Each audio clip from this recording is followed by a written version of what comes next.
We've been telling you about Nazanin Zaghari-Ratcliffe. She said that she was forced to sign a false confession under duress as a condition of her release from Iran. She spent 6 years in prison after being arrested on spying charges that she had always contested.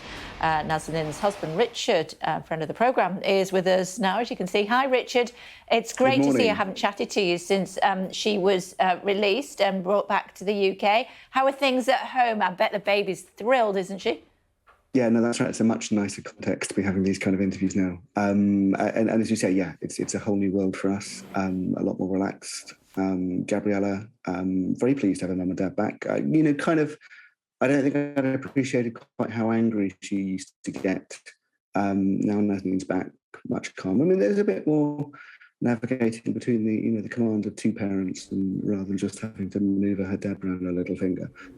But yeah, no, I think it's, for all of the tensions of that first interview, for all of the tensions of the false confession we're talking about now, it's a whole different world to be back home. Now, talk to me about what happened before she left Iran and why she wants to talk about that now.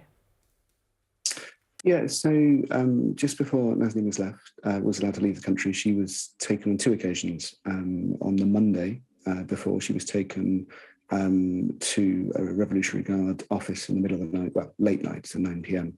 until 11 p.m, and was required to sign a false confession, which she resisted. She'd been taken there by British officials. Wouldn't sign the confession that was put in front of her. It was a blank template, effectively, where they would fill in whatever they wanted to accuse her of. Wrote out something else, said, listen, this is what I was convicted of, having to acknowledge that I was convicted of this. 2 days later at the airport, again, another version of the confession was brought in front of her. And this time, the British officials also said, listen, if you want to get on that plane, you have to sign this.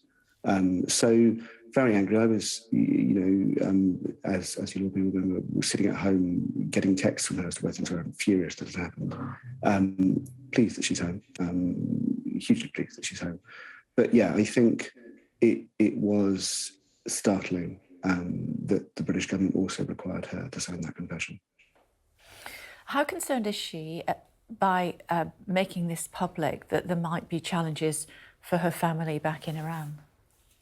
Yeah, I think she was certainly worried. I think she was worried anyway that it was going to be used in TV propaganda, both in terms of news pieces, but also in terms of drama series and other ways. That was what she complained about, both to the Foreign Secretary and to the Prime Minister when we met privately.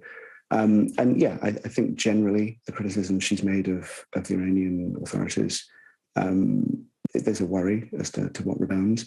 Candidly, I think it felt very important that she did it. There's a lot of people, friends she's got left behind, sitting in prison cells who are being abused in horrible ways, and she has a platform where it's important to say that the Iranian authorities are completely out of line. But yeah, there's always a risk as to what happens next. Thrilled that she's back and that family life is getting back to normal for you. Thank you very much indeed for joining us, Richard. Great to see you. Thank you.